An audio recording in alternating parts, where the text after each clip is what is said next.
Today I'm going to be unboxing this kick scooter. So we're actually going to be putting it together. We're going to go ahead and test out the features and see what it actually looks like. But first and foremost, I'd like to say thank you to the company for sending me this product so I could go ahead and unbox it and give you my full and honest review. So let's go ahead and check it out. All right, so I'm going to go ahead and take it out of the box. This is perfect if you want to take it to the park, if you want to kind of cruise around your neighborhood, or if you want to just bring back some old childhood memories and cruise around in the scooter. This is perfect for kids and adults.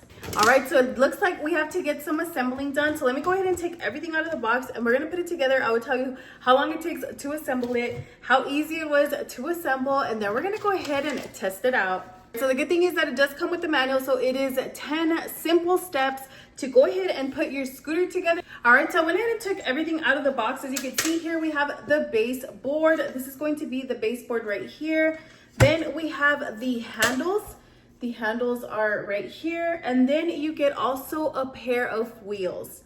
The scooter comes with screws that are packaged and labeled for each section. Here I'm starting with the front screw set. The pack includes both small and large screws, so it helps to notice the difference in size before putting them in. The taller screw goes at the bottom and the smaller one up top. Once those are in, I use the included tools to tighten them. Next, I moved to the rear wheel, opened the label package and attached it using the same tool. After tightening it, I gave the wheel a quick spin. Finally, I added the front wheel using its labeled screw set. Each piece is packed separately, which makes the process organized and easy to follow. Here's the finished scooter from top to bottom. Starting at the front wheel, I pan up to show you the full build. The scooter includes a kickstand which lets it stay upright when it's not in use. The baseboard is aluminum, and here's a closer look at the deck surface. At the back, you can see the foot brake above the rear wheel. This is a front view of the scooter moving from the wheel up to the handlebars. I also zoomed in on the grips and the metal frame so you can see the finished and overall construction. On the side of the handlebar, it's a locking peg.